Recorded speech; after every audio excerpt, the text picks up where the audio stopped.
le monde d'à peu près. Bonjour à tous, bienvenue dans ce nouveau numéro du Monde d'à peu près. Nicolas Da Silva pour la présentation, sachant que Eva, notre animatrice de choc, devrait être de retour au prochain épisode. Le Monde d'à peu près, c'est, comme vous le savez certainement déjà, une série de podcasts qui vous est proposée par Artemus. Artemus que vous pouvez retrouver sur tous les réseaux habituels tels que Facebook, YouTube, Odyssey ou encore Telegram. Merci de nous soutenir, de liker, commenter, bref, d'assurer notre visibilité. Et pour m'accompagner aujourd'hui, il y a Lamine. Bonjour à tous. Et nous recevons un écrivain, un essayiste, auteur de plusieurs ouvrages à succès. Nous l'avions reçu pour son précédent livre intitulé Les Démasqués, qui dirigent réellement le monde. Et aujourd'hui, il vient nous présenter son petit dernier, paru en mai, coécrit avec François Lagarde, qui s'intitule L'État profond français, sous-titré Qui, comment, pourquoi. Nous avons donc le plaisir de recevoir Claude Janvier. Bonjour Claude. Eh bien, bonjour Nicolas, bonjour Amine et bonjour à toutes et à tous et merci de me recevoir, c'est un plaisir. Mais c'est un plaisir partagé. Et Claude, la dernière fois, nous t'avions reçu, c'était pour dire qui dirige réellement le monde. Et cette fois-ci, c'est l'État profond français. Mais Claude, tu cherches à te faire des nouveaux amis de nouveau? J'adore me faire des nouveaux amis et j'ai que ça. C'est-à-dire que dès que j'écris un bouquin, je me fais des copains, tout un tas de copains. C'est incroyable d'ailleurs, hein. Mais je me suis jamais fait autant de copains depuis que j'écris des bouquins. Mais donc, Ça me fait Claude, on reprend un peu une appellation qui avait été, il me semble, lancée et mis en avant par le regretté Kennedy, qui parlait de Deep State. Alors, pourquoi aujourd'hui Ah, parler d'état profond français? Quelle a été ta démarche pour arriver à ce terme? Est-ce que c'était juste un effet marketing ou vraiment tu penses qu'il y a, tel qu'aux États-Unis, un état profond français? bon, ça me fait rire. Le coup de l'effet marketing, ça me fait rire. Si vraiment je voulais faire un effet marketing, je crois que j'écrirais pas sur l'État profond français. Mais bon, parce que ma foi, il vaudrait mieux que je me branche style Marc Lévy ou Guillaume Musso. Je vendrais peut-être plus de bouquins. Ah, Bref, ceci ça dépend étant, du marché. ça dépend du marché, c'est exact. Mais enfin bon, le marché sur les états profonds. Bref, ceci étant, non, ce qu'il faut comprendre avec un état profond, c'est que un état profond, en fait, existe dans tous les pays. C'est-à-dire, à partir du moment où il y a un état en place, il y a un état profond. C'est-à-dire, l'état profond, en fait, c'est ce qui ne se voit pas. C'est-à-dire, c'est l'appareil de l'état, en fait, hein. C'est-à-dire qu'il y a un état profond français, il y a un état profond anglais, il y a un état profond allemand, américain, etc., etc. Bon. Jusque-là, bon, alors ce qu'il faut comprendre, qu'est-ce qu'il y a dans un État profond? Ben, il y a la haute administration publique et la haute sphère privée. Voilà, c'est-à-dire tout le gratin, je dirais, des hauts fonctionnaires d'État et tout le gratin de ceux qui dirigent les hyper grosses entreprises qui sont cotées en bourse. Voilà. Alors, il y a rien de mal à avoir un État profond à partir du moment où cet état profond va dans la bonne direction. C'est-à-dire, si un état profond va dans le sens du bien-être des peuples et du confort de chacun et va dans le sens que la société s'améliore, moi, j'ai rien contre un état profond à partir du moment où les gens qui nous dirigent vont dans le bon sens et dans le sens positif. Ça ne me dérange absolument pas qu'il y ait un état profond. En revanche, quand l'État profond déraille, et ce depuis longtemps comme la France par exemple, où l'État profond manifestement ne va pas dans le bon sens, c'est-à-dire que plus ça va, plus l'État profond en France a un mépris, affiche un mépris viscéral envers le peuple français, là effectivement il faut le dénoncer, il faut le dénoncer, il faut le montrer parce que ça ne colle pas. Alors après, ce qui est intéressant au fil de notre livre, c'est qu'on a montré la collusion entre la haute sphère publique et la haute sphère privée.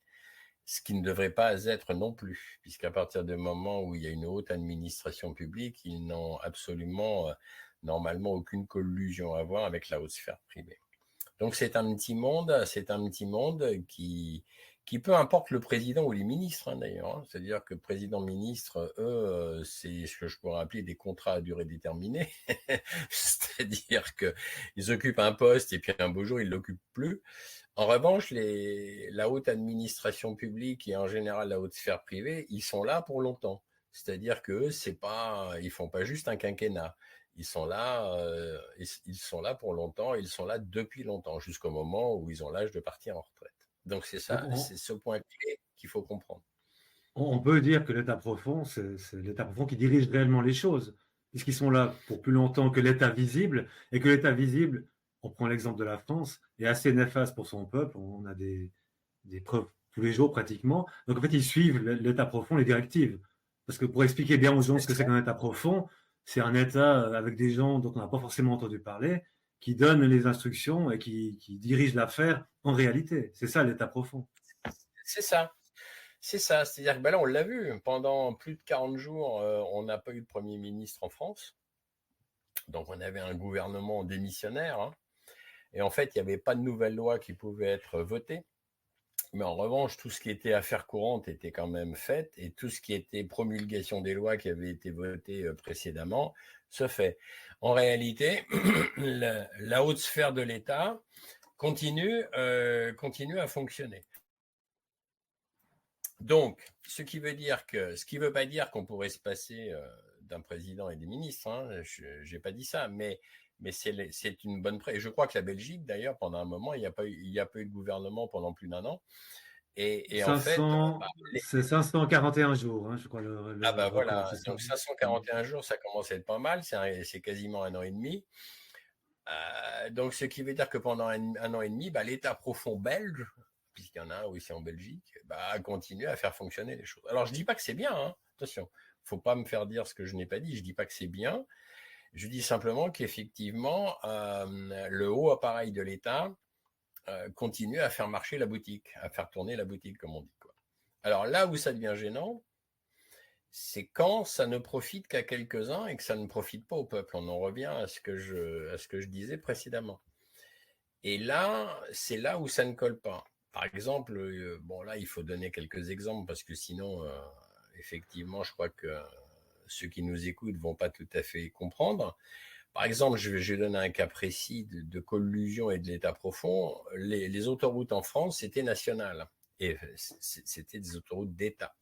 À l'époque où Dominique de Villepin était ministre, et si j'ai bonne mémoire, ça s'est fait sous Chirac, si j'ai bonne mémoire, les autoroutes ont été nationalisées. Et puis tout à coup, Dominique de Villepin, mais pas que lui, je veux dire, le président derrière, ils ont été d'accord pour en faire cadeau à des sociétés privées.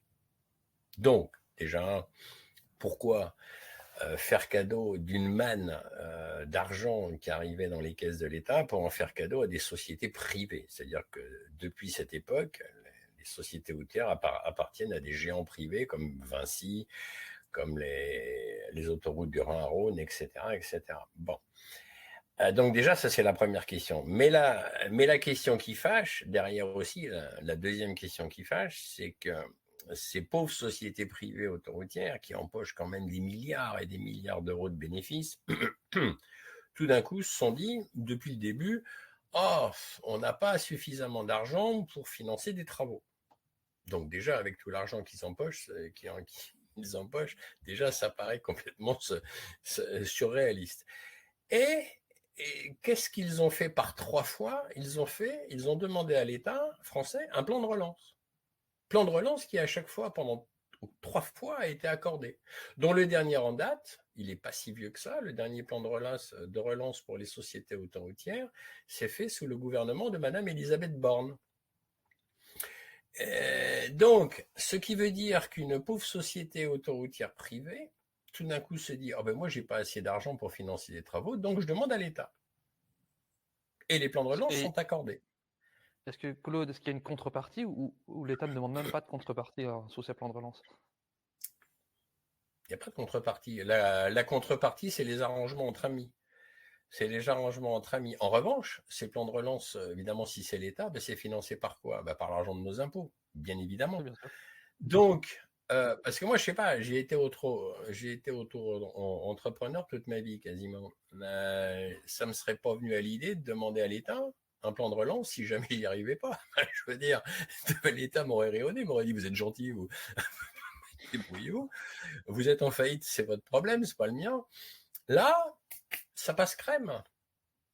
Pendant que les actionnaires, en plus, des sociétés autoroutières privées, donc, s'en mettent plein les poches et font financer des travaux. Parce qu'attention, quand on parle de financement de travaux sur des autoroutes, c'est pas des travaux qui coûtent 10 000 euros. Hein. C'est très cher. Les travaux de mettre du bitume sur des routes, etc., c'est des millions d'euros derrière. Mais quand même, si une société, elle est privée. Elle se doit de se débrouiller toute seule. Donc ça, voilà, ça, c'est une collusion entre le public et le privé. Et ça, c'est vraiment de l'état profond. Vraiment. Ça, c'est de l'état profond. Et ce qui ne devrait pas exister. En fait, en réalité, c'est un échange de postes, c'est-à-dire c'est un petit monde où voilà, on s'échange les faveurs entre copains. D'ailleurs, il y a 2 termes français pour ça, c'est-à-dire que quand une personne de la haute administration publique passe dans le privé, on appelle ça du pantouflage. Et quand une personne du privé passe dans le public, on appelle ça du rétro-pantouflage. Ça veut bien dire ce que ça veut dire. Les pantoufles, hein, ça garde les pieds au chaud, on est tranquille, on a les poches pleines, tout va bien. Voilà, ça c'est l'état profond. Voilà, ça c'est un bel exemple d'état profond comme ça, mais d'état profond. Mais des exemples comme ça, il y en a plein. Et c'est ça qu'on a voulu démontrer dans notre livre avec François Lagarde.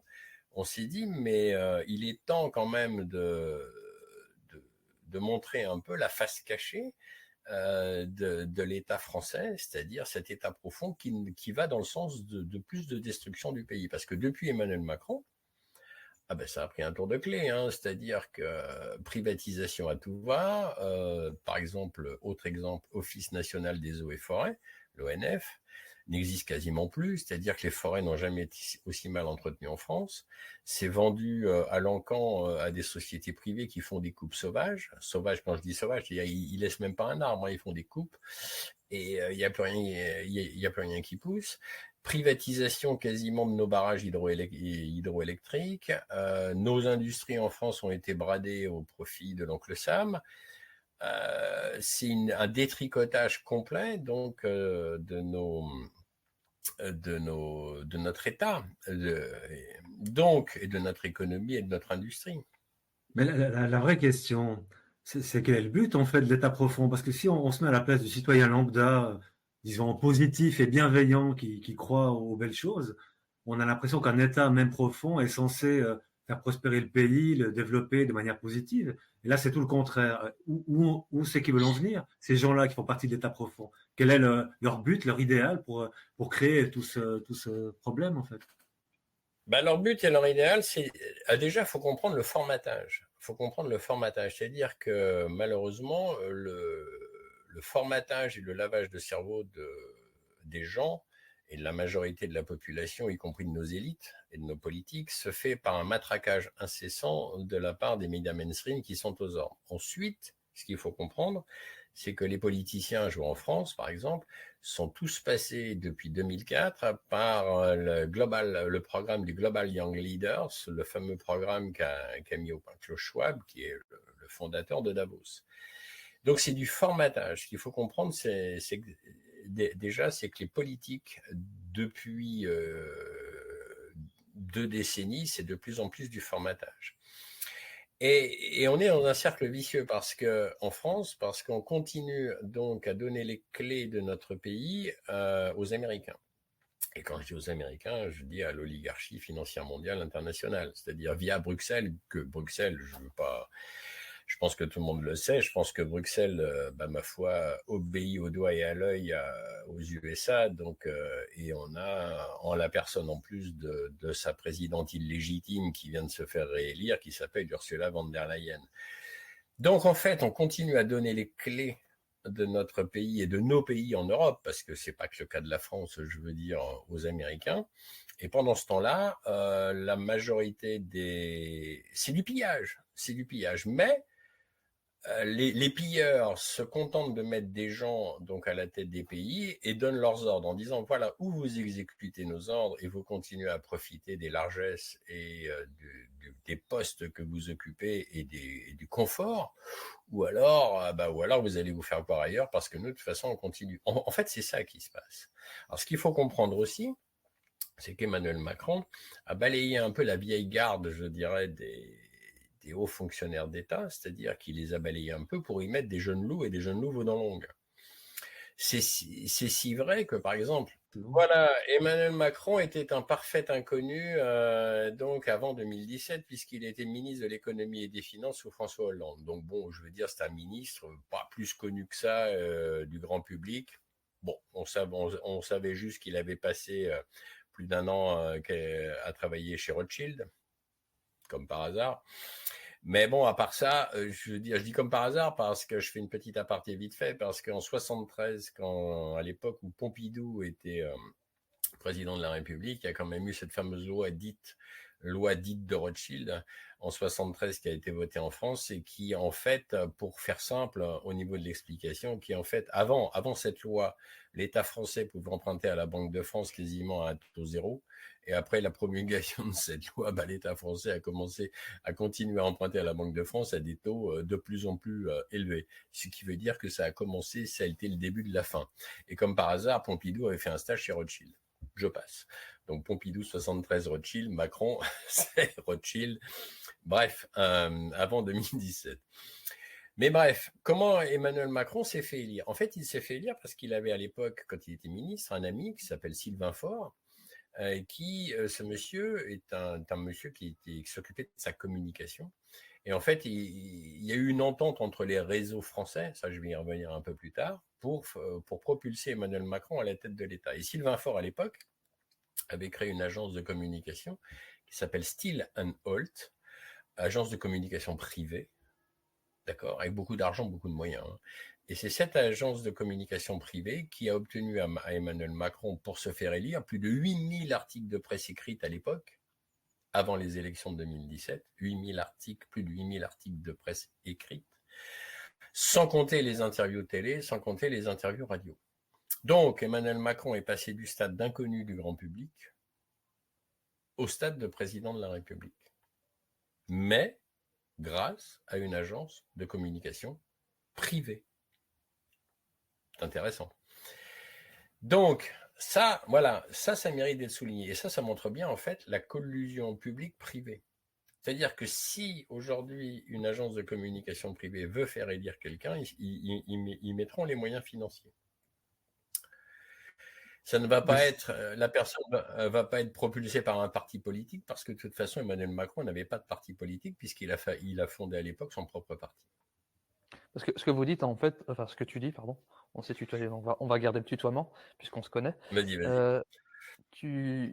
En fait, ce que tu expliques, ce sont les réseaux qui font l'homme. Et quand tu parles de Oui, cette société de communication, oui. s'il a pu avoir ces 8000 articles, c'est parce qu'il avait le réseau. Et ces réseaux, c'est peut-être le dîner du siècle, c'est peut-être des loges, c'est peut-être la Rotary, le Rotary Club, ça peut être. C'est ça. Donc, c'est ça. En gros, c'est ça. C'est ce qu'on met en exergue dans notre livre, c'est que François Lagarde, on parle des clubs donc franco-français, des clubs secrets discrets. Et effectivement, on retrouve le club du siècle, l'Institut Montaigne. Je vais citer les plus gros. Hein. Donc, Club du siècle, l'Institut Montaigne, Cercle Turgot, Terra Nova, le think tank de gauche, entre guillemets de gauche, Terra Nova. Et après, il y a la Fondation Saint-Simon, etc., etc. De toute façon, on les détaille dans notre livre. Effectivement, c'est quoi ces clubs secrets discrets? C'est des clubs où toute l'intelligentsia publique-privée se retrouve au cours de 2 ou 3 fois par an, au cours de dîners fastueux, où on retrouve effectivement les hauts fonctionnaires d'État, les grands patrons de presse, c'est-à-dire ceux qui dirigent toute la presse. On retrouve évidemment des ministres. Et on trouve Emmanuel Macron de temps en temps, d'ailleurs, le président, et on trouve aussi tous les grands patrons des grosses sociétés françaises du CAC 40, comme Bernard Arnault, François Pinault, Xavier Niel, etc., etc. Donc tout ce petit monde, en fait, au cours de dîners fastueux, eh bien, dessine en fait le plan futur de la France et donc dans quelle direction il faut aller. Et voilà. Et c'est Justement, dans ces réseaux, vas-y. Et non, c'est, j'en oui, reviens je à t'en dis. j'en reviens à Vas-y, la vas-y. question de base, en fait. Il y a le formatage, il y a le réseautage. Mais quel est le but final, en fait? Parce que c'est quand même la chute d'un pays à la fin. Donc, pour arriver à Mais oui, quoi? Parce que, oui, mais ça, c'est un raisonnement logique de ta part, du mien ou de celui d'Aline. C'est-à-dire qu'ils ne raisonnent pas comme nous. C'est-à-dire, ce qu'il faut comprendre, l'idéologie derrière, c'est que ces gens-là ne raisonnent pas comme nous. Nous, on a nos points positifs, on a nos points négatifs, on n'est pas des saints, on a tous nos défauts et on a tous nos points forts. Maintenant, on essaye quand même tous d'aller dans le sens positif. On essaye d'aller dans le sens de la survie positive. On n'essaie pas d'aller... bon. Eux, c'est complètement différent. Ils vont pas dans le sens du bien commun. Ils vont dans le sens de leur bien commun à eux, en dépit de tout ce qui peut se passer. C'est-à-dire, c'est une idéologie mortifère. C'est ça qu'il faut bien comprendre. C'est-à-dire que tant que eux gardent leurs avantages, parce qu'attention, c'est pas juste, c'est des cumuls de salaires, c'est effroyable ce qu'ils gagnent ces gens. Enfin, je veux dire, c'est monstrueux ce qu'ils gagnent. C'est Et les monstrueux ce privilèges. qu'ils gagnent. Comment? Et les privilèges, parce qu'il me semble qu'à partir du moment où on a Oui, été ministre, ou absolument. on peut prendre Air France à vie gratuit pour toute sa famille. Enfin, il y a Oui, tous oui, ces. oui, oui, c'est ça, oui, D'accord. oui, c'est voitures de fonction, c'est logements de fonction, et puis pas dans des HLM, hein. Oui, et puis c'est un Attention, autre rythme de c'est, vie.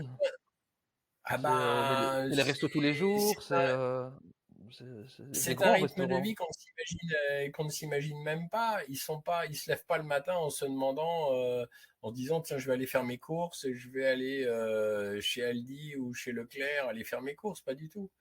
Eux, ils font pas leurs courses. Ils sont, voilà. Alors, moi, encore une fois, qu'il y ait des facilités pour ceux qui nous dirigent, et je dirais qu'il y ait des facilités exécutives, ça ne me dérangerait en aucune manière si ces gens étaient des altruistes, étaient aussi des gens qui aillent dans le bon sens. Or, ils ne vont pas dans le bon sens, c'est-à-dire qu'ils profitent de leur avantage et ils veulent à tout prix les garder. C'est pour ça qu'ils se refilent les postes et que c'est interchangeable en fait. Mais je vais citer un autre exemple, par exemple d'un haut fonctionnaire d'État qu'on a un peu épluché, on aurait pu en prendre un autre, mais je trouve que son cas était très intéressant. À un moment donné, dans notre livre, on cite le cas de Renaud Denoy de Saint-Marc. En Renaud Denoy de Saint-Marc, donc vieille famille aristocratique française, c'est un monsieur qui a occupé dans les années 95-96 le poste prestigieux de secrétaire d'État du palais de l'Élysée. C'est qu'attention, quand il y a un haut fonctionnaire d'État qui occupe ce genre de poste, c'est un poste, il n'y a pas plus haut que ce genre de poste.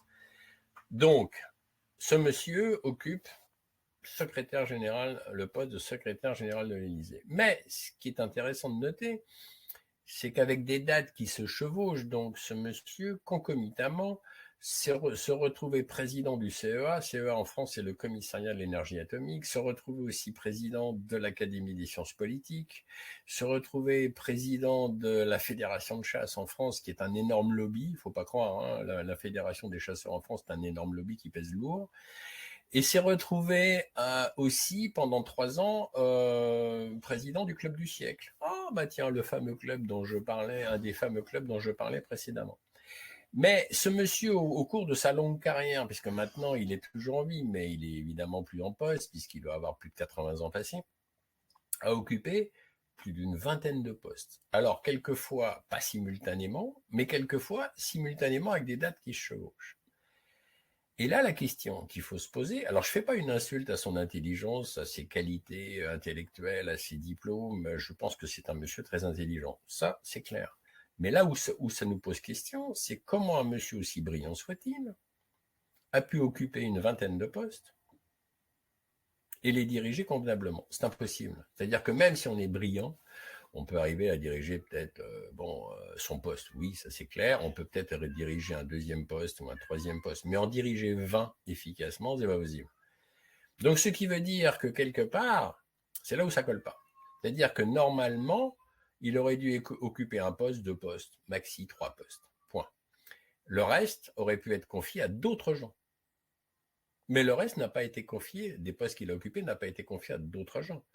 était confiée à lui. Mais lui, il s'est donc empoché tous les salaires à chaque fois qu'ils vont avec, tous les avantages, etc., etc.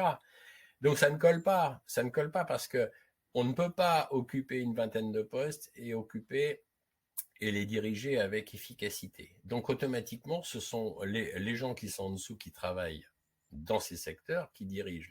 Alors lui, pourquoi l'avoir mis là à chaque fois, juste si c'est juste pour encaisser les salaires? Ouais, et s'assurer peut-être aussi le fait qu'il continue à être un serviteur de l'État, si vous voyez ce que je veux dire tous les deux, c'est-à-dire un Non, serviteur mais de l'État bien dans les clous. Voilà, donc c'est ça, c'est l'état profond, ça c'est l'état profond. mais On il a paraît bien, que on a bien un ministre de l'économie qui a le temps d'écrire des romans. Donc, je veux dire, c'est pas non non, plus mais c'est des parce postes qui demandent beaucoup de travail, hein, en même temps. ce que vous ne savez pas, c'est que quand on fait l'ENA ou ces grandes écoles ou on participe à ces clubs, on a une machine à ralentir le temps. Voilà, c'est ça qui explique qu'ils aient le temps de Oui, faire autant de mandats. voilà, Donc, mais et ce qu'il faut comprendre aussi, c'est qu'Emmanuel Macron, depuis, a fait un peu le ménage. C'est-à-dire que toute cette vieille garde aussi, qui s'en est mis un peu plein les poches, faut l'avouer, il s'est assuré maintenant de faire le ménage, c'est-à-dire qu'il met de plus en plus des jeunes loups ou des jeunes loups en dos longue. Et c'est si vrai, et ça aussi on le relate dans notre livre, c'est si vrai que le dernier corps le dernier corps de hauts fonctionnaires d'État, à savoir le corps diplomatique français, qui était relativement assez indépendant, au Quai d'Orsay, donc, eh bien, en 2023, Emmanuel Macron a mis les pieds dans le plat. Il dit voilà, maintenant, je supprime le corps diplomatique français en tant que tel, c'est-à-dire que vous avez deux choix. Soit vous rejoignez, et là il parlait aux diplomates, hein, soit vous rejoignez le pot commun, entre guillemets, des administrateurs de l'État, soit en gros, vous sortez, vous dégagez, vous allez vous faire voir ailleurs. Ce qui veut dire que depuis 2023, nous n'avons plus d'école vraiment pour apprendre à être ambassadeur. Nous n'avons plus d'école qui va enseigner réellement le corps diplomatique, mais n'est pas ambassadeur qui veut. C'est-à-dire qu'aujourd'hui, et même depuis toujours d'ailleurs, aller représenter un État dans un pays voisin, bon, ma foi, si c'est pour aller représenter l'État français à Monaco, ça va. Tout le monde peut le faire parce que ça ne va pas y avoir grande influence. En revanche, si c'est pour aller représenter l'État français dans un pays un peu plus avec des remous politiques, il faut être un peu plus trempé. Mais ça s'apprend. Mais ce qui veut dire qu'aujourd'hui, on n'apprendra plus aux jeunes diplomates, aux jeunes fonctionnaires d'État, ce qu'est vraiment l'art de la diplomatie et l'art donc d'être un ambassadeur. Voilà. mais Ça tu, aussi, tu, tu, c'est intéressant. C'est un point intéressant à noter. tu ne penses pas que justement le rôle de Macron, d'Emmanuel Macron, c'est d'effacer l'État profond français, littéralement, pour devenir l'État profond américain, entre guillemets. Donc, c'est-à-dire, on Ça l'est remplace les déjà. cercles Oui, voilà. Et donc, Ça l'est déjà. peut-être le dernier pouvoir français, en fait, avec peut-être des gens qui étaient patriotes dans la diplomatie, il fallait le détruire pour que maintenant ce soit plutôt le World Economic Forum qui dirige un peu tout dans les profondeurs, on va dire, de cet État, mais qui ne soit plus français, mais qui soit mondial. En fait, ce sera un État profond mondial. Et j'ai l'impression que, au contraire d'un Chirac, qui faisait peut-être avec plus la France en cœur, Macron, c'est fini, la France s'est désuée. Donc il faut passer à une étape supérieure dans le mondialisme, si je puis dire. C'est ça, c'est vrai. C'est-à-dire c'est un peu ce qu'on évoquait au début, c'est-à-dire qu'on continue à remettre les clés de notre pays et les clés de l'Europe d'ailleurs à l'oligarchie financière mondiale anglo-saxonne. C'est exactement ça. C'est-à-dire que le but du jeu, il est là. C'est-à-dire que, alors, ce qu'il faut comprendre, c'est qu'en France, bon, déjà, ce qu'il faut comprendre, c'est que les Américains, quand ils ont mis le pied en Europe en 1917, puisque ça a commencé là, en réalité, ils sont pas venus en 1917 nous sauver des Allemands.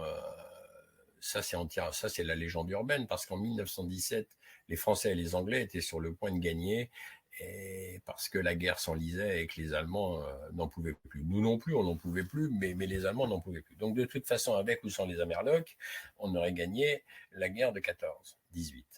Mais les Américains sont arrivés en 17, ils se sont dit on va commencer à mettre le pied en Europe et on va commencer à piller l'Europe. Et depuis, c'est ce qu'ils ont fait.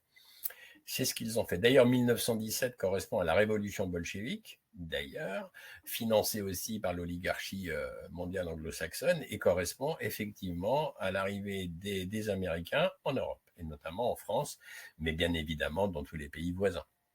Donc, les Américains, depuis 1917, pillent l'Europe et continueront à la piller tant qu'on ne les aura pas mis dehors. Le seul président français en réalité qui n'a jamais été atlantiste, c'est un atlantiste, c'était le général de Gaulle.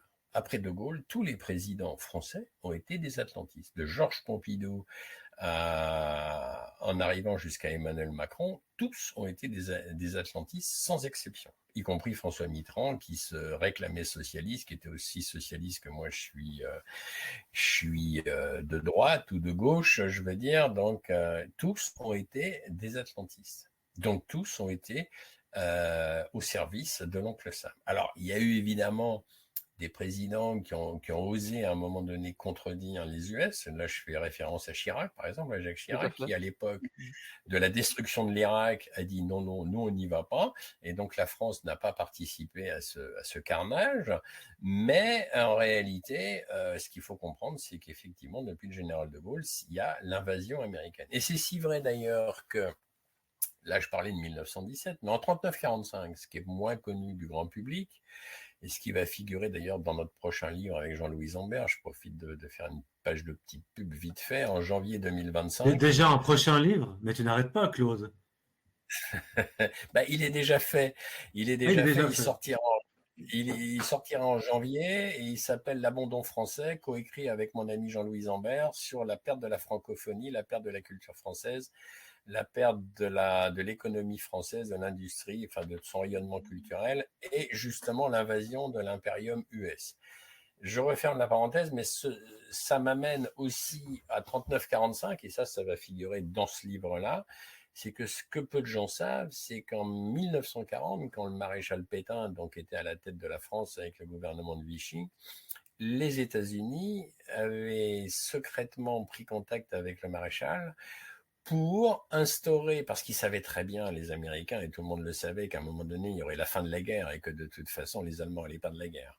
Donc, à un moment donné, ce que les Américains ont commencé à tracter secrètement avec Maréchal Pétain, c'est qu'ils allaient en fait amener une monnaie à la libération de la France qui s'appelle l'AMGO, A-M-G-O-T, qui était un espèce de franc-dollar. Et le but du jeu, c'était de faire de la France un protectorat US. Et effectivement, à la fin de la guerre, quand le général de Gaulle a été mis au pouvoir de l'État français, les Américains sont venus avec ce franc dollar. Et là, le général de Gaulle a très bien réagi avec quelques commissaires. Il a dit, mais moi, votre monnaie de singe, j'en veux pas, et votre suprématie, j'en veux pas. Donc, il les a foutus dehors. Et d'ailleurs, en 66, il les a foutus carrément dehors, les Américains, puisqu'il nous a sortis de l'OTAN à l'époque. Chose sortie de l'OTAN que Nicolas Sarkozy, quand il est arrivé au pouvoir, nous a remis dans l'OTAN. Ça, c'est intéressant aussi. Mais donc voilà, donc ça, c'est la longue histoire du pillage américain. Ils ont mis les pieds en Europe et ils pillent l'Europe. Et ils pillent l'Europe, ils nous sucent tout et ils vont continuer à sucer donc toute l'Europe. Et c'est si vrai qu'en France, quand on regarde bien, on n'a quasiment plus d'industrie. On a bradé toutes nos industries. Merci Emmanuel Macron d'avoir bradé Alstom, par exemple. On a fait cadeau aux Américains, etc., etc. Mais sur tous les plans. Je veux dire, la France a été quand même un pays assez innovateur en matière d'industrie et de technologie. Je fais référence ici même à l'avion Concorde que nous avions réussi à construire. Le Concorde, ça faisait Paris-New York en 3 heures, mais il n'y a aucun avion qui fait ça. Et c'était quand même dans les années 60. Mais évidemment, ça n'a pas plu aux Américains parce que la technologie française, oulala, il fallait surtout s'en méfier et surtout, ils ne pouvaient pas l'acheter. Donc, allez-y, ça a été remisé au rencard, mais il faut voir. Le seul domaine, même le domaine aéronautique, bon, pour l'instant, il tient le coup en France, hein, Airbus surclasse Boeing, mais jusqu'à quand? C'est du pillage, c'est que du pillage organisé. C'est fou, hein. C'est ça. Et avec l'assentiment de nos élites, et malheureusement avec une majorité de gens qui regardent ça comme si on regarde passer un train, c'est-à-dire comme une vache qui regarde passer un train. Oh, un train. Bon. Mais il y a aussi, je pense. Au-delà de ça, je pense aussi, Claude, qu'il y a un problème au sein même on va dire des élites françaises, c'est-à-dire ce pantouflage où justement on ne veut pas euh, laisser les jeunes innover ou autres. Et finalement, ce qui se passe, c'est que c'est les Américains qui reprennent ces cerveaux pour leur donner des postes clés dans des sociétés, de grosses sociétés aux États-Unis pour faire du recherche et développement et autres. Donc il y a beaucoup d'ingénieurs il y a cette fuite des cerveaux, puisque on refuse de leur donner des shares ou je ne sais des budgets ou autres en France. Donc il y a aussi, j'ai l'impression que cette espèce d'état profond, c'est aussi de l'entre-soi et dès qu'il y a quelqu'un d'un peu qui sort du lot, ben, soit il se met, je veux dire, dans la mentalité de cette espèce de secte, soit il s'en va en fait. Et donc il y a aussi un problème franco-français par rapport à cette situation des élites, en fait, je veux dire. Oh oui, mais tout à fait, mais c'est vraiment ça. Mais c'est valable aussi, c'est pas valable qu'en France. Hein. En Allemagne, c'est exactement ça. Pourquoi l'Allemagne est au 36e dessous aujourd'hui, de plus en plus au niveau industriel? C'est parce que les Allemands font comme les Français, ils obéissent au doigt et à l'œil à Bruxelles, qui obéit au doigt et à l'œil aux US.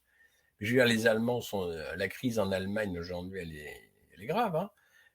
Il y a beaucoup d'industriels allemands, même BASF vient de se barrer d'Allemagne et pour aller aux États-Unis, etc.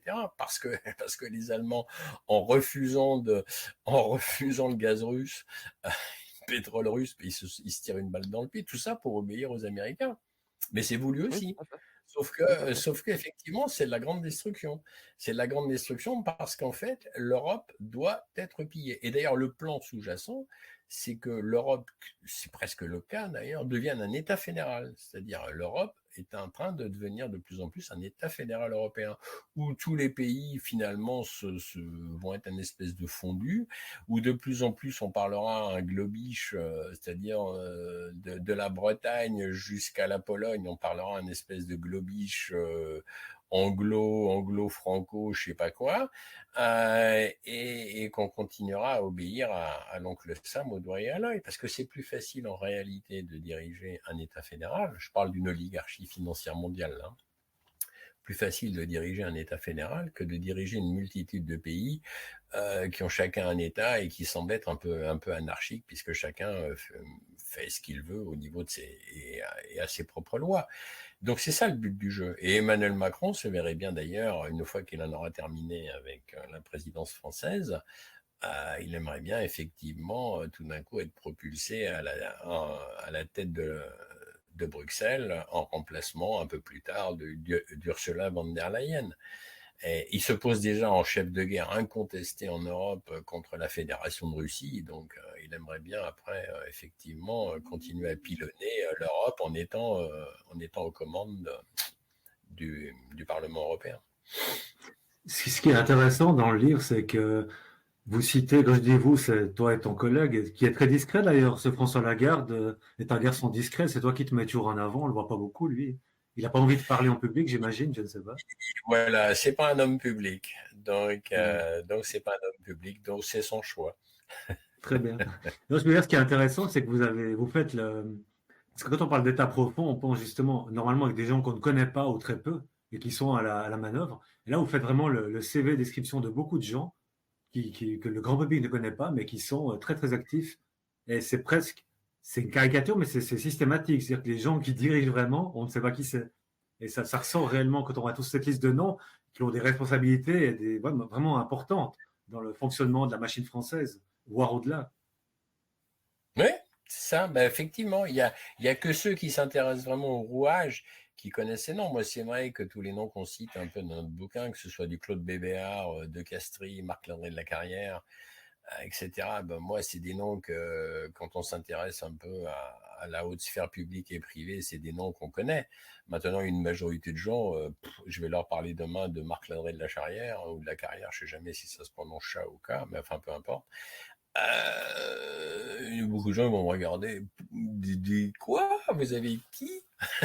Et pourtant, ce sont des gens qui sont là et qui dirigent effectivement en sous-main notre pays, ouais, voilà, et qui effectivement sont membres du siècle. On en revient toujours à ces clubs franco-français, Club du siècle, Institut Montaigne, Turgot, Terra Nova, etc., etc., etc. Parce que la bagarre droite-gauche, ça me fait doucement rigoler. C'est-à-dire que aujourd'hui, c'est pour amuser les foules, ça, la bagarre droite-gauche. Enfin, je veux dire, depuis François Mitterrand, ça ne veut strictement rien dire. C'est-à-dire que tout le monde se refile les postes. C'est-à-dire que qu'il soit de droite ou de gauche, finalement, tout le monde s'entend très bien, pour conserver ses avantages, ses postes et ses salaires et les salaires qui vont avec. Mais bon, pour amuser la galerie, ben moi je suis de droite, toi t'es de gauche, oui, bien sûr. Ça c'est comme la franc-maçonnerie française, hein. Il y a eu le Grand Orient qui était à gauche et la GNLF qui est à droite. Sauf que alors donc à gauche on avait soi-disant toutes les réformes sociales, blablabla, et à droite on avait tout le capital. Mais en réalité, tout ce petit monde s'entend très bien pour conserver les avantages.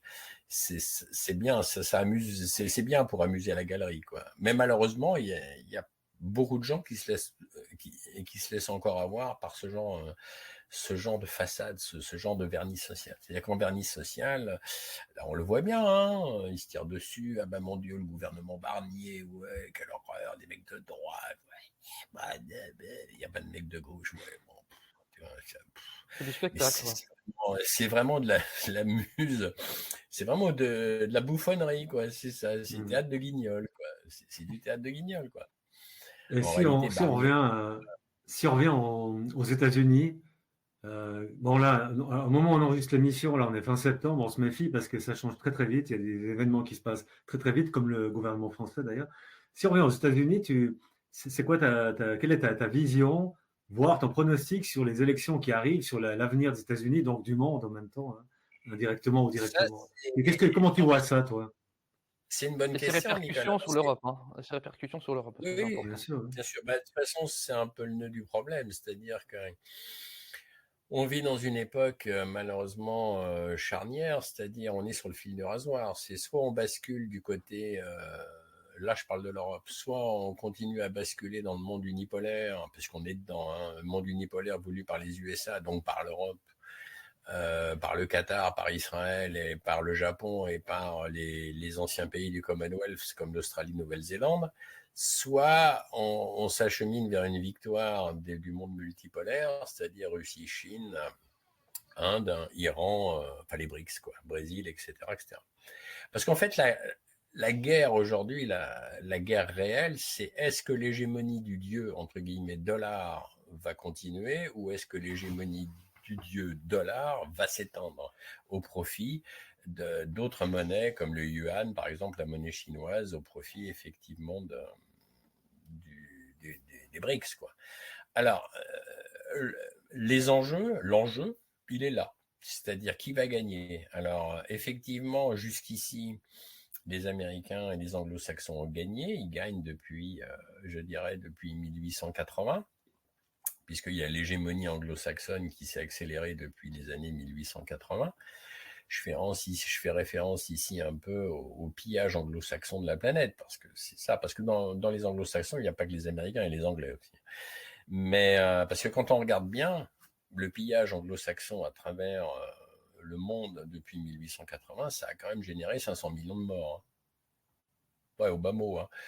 Je veux dire, parce que si on prend les 2 guerres de l'opium en Chine en 1880, qu'ont déchaîné les Anglais, et les Français aussi d'ailleurs, mais ça a été originé par les Anglais qui ont voulu absolument introduire l'opium en Chine et que les empereurs chinois ne voulaient pas.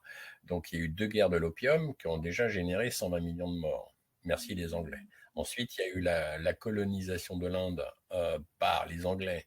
Vous savez, la fameuse compagnie des Andes, hein, celle qui nous a amené Twinings, les tea bags, fantastique. 100 millions de morts.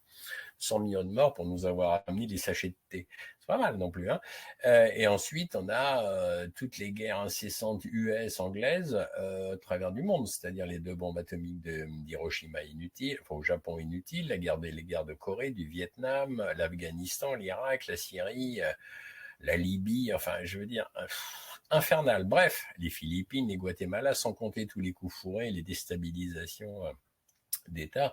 Bref, j'avais fait un billet d'humeur là-dessus il y a il y a 2 mois de cela. Je suis arrivé déjà aux chiffres extravagants, mais un vrai carnage de 500 millions de victimes. Waouh, waouh, waouh. En Europe, nous sommes 448 millions d'habitants. Ça veut dire que les anglo-saxons en ont tué plus que la population européenne depuis un peu plus de 100 ans. waouh, quand même, c'est ce que j'appelle un carnage. Et le but derrière, pillage. Pillage, contrôle. Contrôle, pillage. Donc ça, c'est le monde unipolaire. Alors après, la grande question, c'est est-ce qu'on veut sortir du monde unipolaire et essayer de basculer sur le monde multipolaire, qui sera peut-être pas un paradis, hein. Je suis pas en train de dire ça. Mais je pense que ça vaut le coup d'essayer. Alors pour en revenir à la question, Trump, bientôt les élections présidentielles, bah, bien évidemment, je préférerais un Trump qu'une Kamala Harris, qui elle, de toute façon, est carrément sous la coupe donc des néoconservateurs américains, style Obama, style parce que Biden, lui, définitivement, il est hors course. Lui, il est sénile. Bon, il a fait son temps. Au revoir, Biden. Mais Kamala Harris, attention, c'est pas elle qui va diriger le pays si elle est élue, parce qu'elle, c'est une cruche. Quand on l'écoute, elle a des. Ben non, mais c'est vrai, c'est une vraie cruche. Je veux dire, elle a osé dire par 2 fois que le Covid avait fait mourir 220 millions d'Américains. Bon, au début, j'ai cru que c'était un gag. Elle l'a répété 2 fois. Mais la population américaine, c'est 370 millions, donc 220 millions de morts, ça serait vu quand même. Non, mais je veux dire, elle est là et c'est une jolie femme, donc puis plus, ça serait la première présidente américaine femme noire en plus. Oula, alors là, elle coche toutes les bonnes cases, c'est-à-dire, c'est un peu voilà. Ça, c'est pour ça qu'il l'agite. Après, de l'autre côté, on a Trump. Trump, bon, ma foi, c'est pas un saint, hein. C'est pas un saint. Il n'a pas fait que des bonnes choses quand il a été président américain, c'est vrai. D'un autre côté, c'est celui qui a le moins guerroyé aussi à travers le monde. C'est-à-dire qu'il avait plus la position d'American First, c'est-à-dire de tout recentrer un peu sur son pays, qui va pas bien. D'ailleurs, le pays, faut comprendre que les US ne vont pas bien. Les US aujourd'hui, c'est 100 millions de pauvres quand même. C'est des gens qui dorment sur les trottoirs sous des tentes, beaucoup. Moi, je suis allé quand même assez souvent aux États-Unis à une certaine époque. Je n'avais jamais vu de gens couchés autant sur les trottoirs. Aujourd'hui, tu vas on va au Hollywood Boulevard à Los Angeles, mais c'est des rangées de tentes où les mecs ils dorment sur les trottoirs. Donc je veux dire, ce qu'il faut comprendre aussi, c'est que ça couve, c'est-à-dire qu'en ce moment, il y a quand même une cassure au niveau Amérique. Au niveau, il y a les 2 clans, il y a démocrates, républicains. Donc en réalité, il y a le clan démocrate qui sont les bobos en fait américains, qui sont plus centrés évidemment côte ouest et côte est. Et puis les républicains qui sont plus centrés sur le centre américain, avec ceux qui sont vraiment un peu en révolte contre le gouvernement fédéral américain, qu'on appelle les rednecks, les gorges rouges. Donc en réalité, et il y a quand même 2-3 États qui menacent de faire sécession parce qu'ils en ont un peu ras-le-bol, style le Texas, la Floride, etc., etc. Donc je veux dire, les USA vont pas bien, mais les USA sont tenus par un État profond qui est quand même 3 fois plus important que le nôtre, puisque c'est tout le complexe aussi derrière, militaro-industriel, plus la CIA. Il ne faut pas oublier que la CIA, c'est quand même énorme. Le pouvoir de la CIA, c'est derrière, c'est quand même le fonds Carlyle, qui est un fonds où il y a des milliards de dollars, et qui est un fonds qui est le fonds de la CIA, le fonds Carlyle.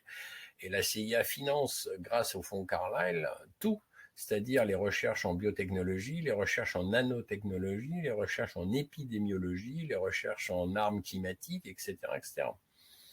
Donc il faut comprendre que même si Trump est élu, il va se heurter, de toute façon, il se heurtera, et il s'est déjà heurté d'ailleurs, à l'état profond que je viens de citer. Donc je veux dire, c'est pas juste simple. Alors, en revanche, bien sûr, si on prend toute logique pure aujourd'hui, est-ce qu'on préfère une Kamala Harris qu'un Trump? Moi, il n'y a pas photo, je préférais Trump. Parce que Trump peut, entre guillemets, et j'espère qu'il arrivera à le faire s'il est élu, mettre fin à ce carnage inutile en Ukraine. Parce que l'Ukraine, c'est pas un conflit russo-ukrainien, hein. Je pense que tout le monde le sait, enfin tout le monde le sait qui nous écoute au moins, c'est une guerre russo-otanienne via l'Ukraine. C'est tout.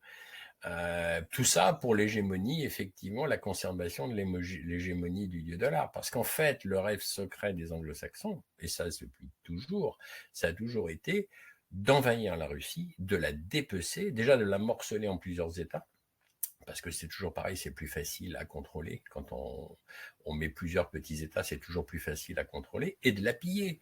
Parce que c'est quoi la Russie, la Fédération de Russie? Les richesses naturelles de la Russie en pétrole, gaz et minerais, c'est évalué à plus de 50 000 milliards de dollars.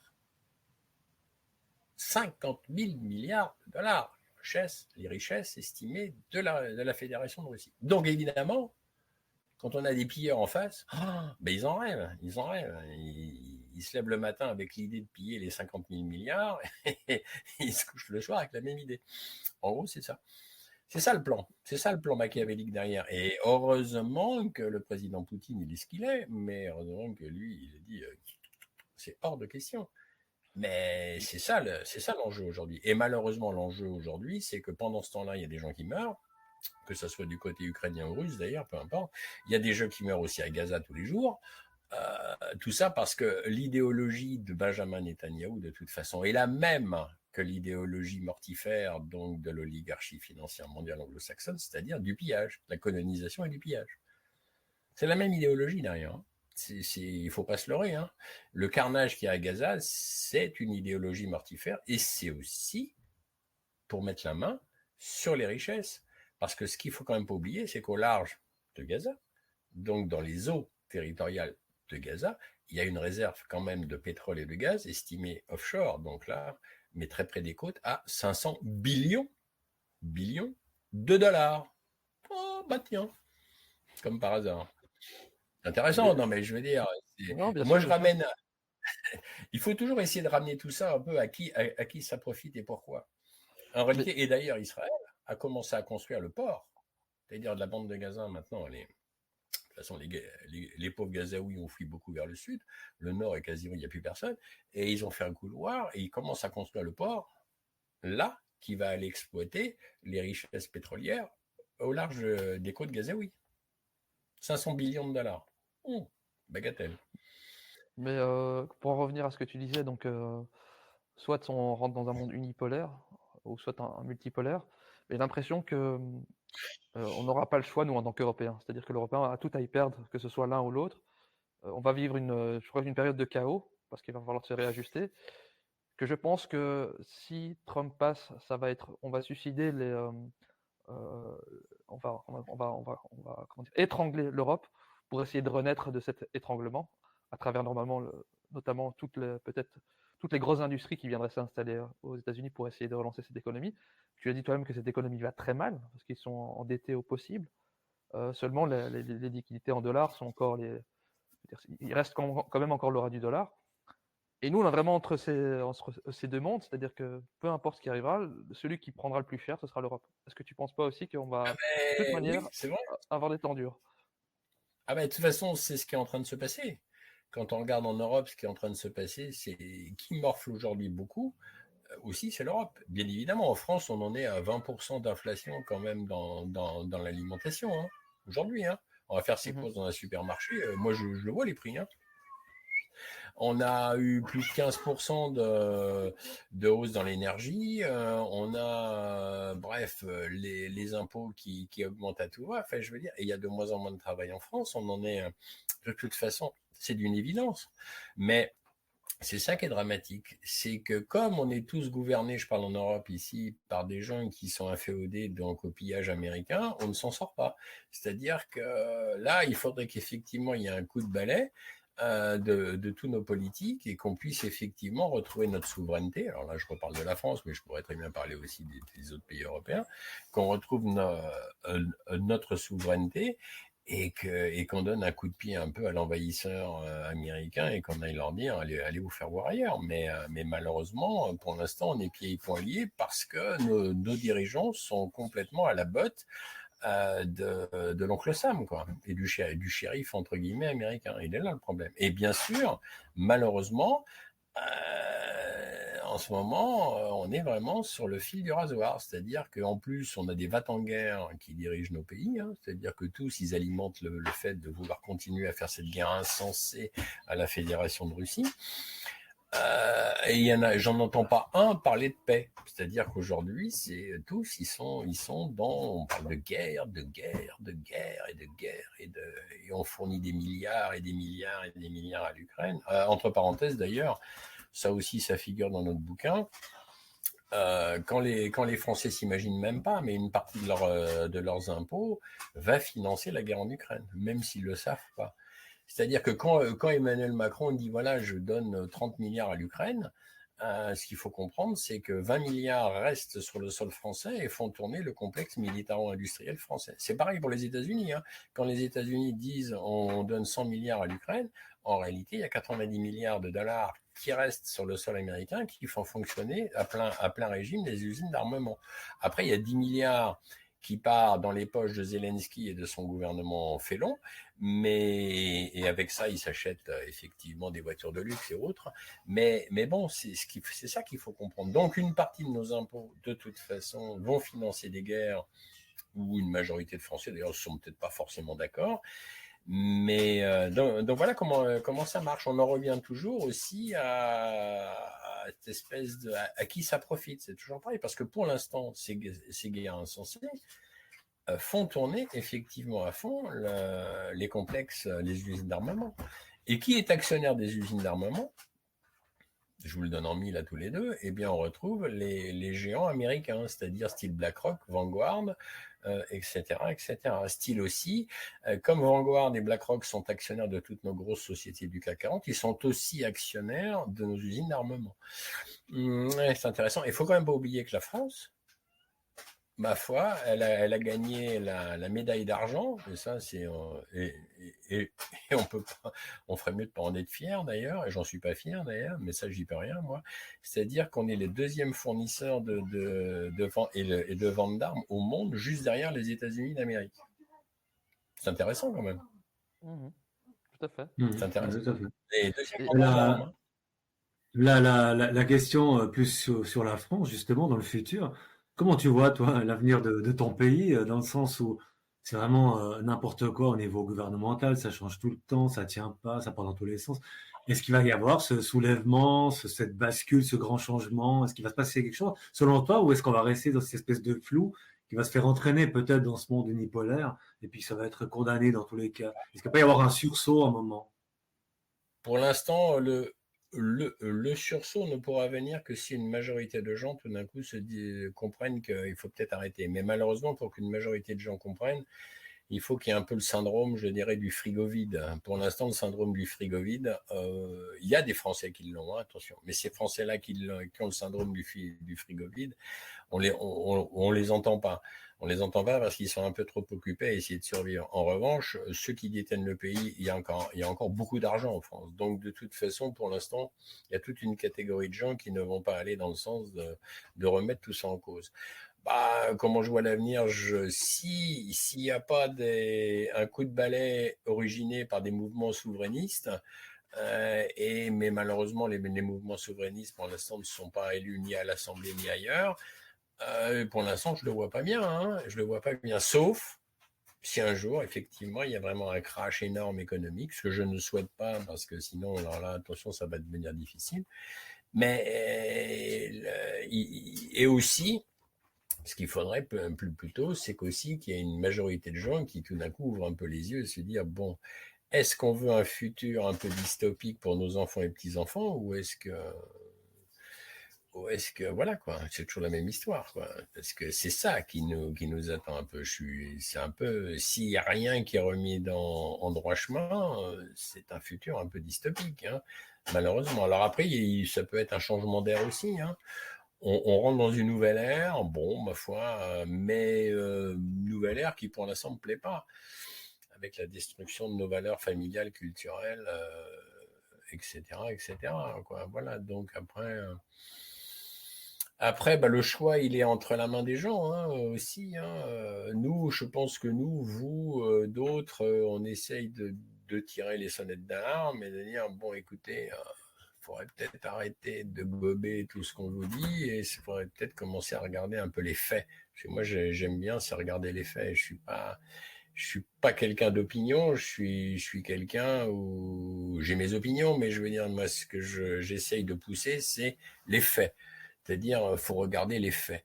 Et il faut vraiment trouver les véritables informations. Et je pense qu'effectivement, des médias libres et indépendants, comme le vôtre, les amis, ou comme d'autres, et une poignée d'écrivains courageux avec une poignée de maisons d'édition courageuses, on essaye d'informer les gens. Après, il faut que les gens, effectivement, fassent circuler les informations. Je pense que c'est ça d'un point important. C'est que plus il y aura de gens au courant des faits et pouvant arriver à se dire que ce qu'ils sont en train de lire, ça fait partie des véritables informations, là oui, je pense que ça peut changer.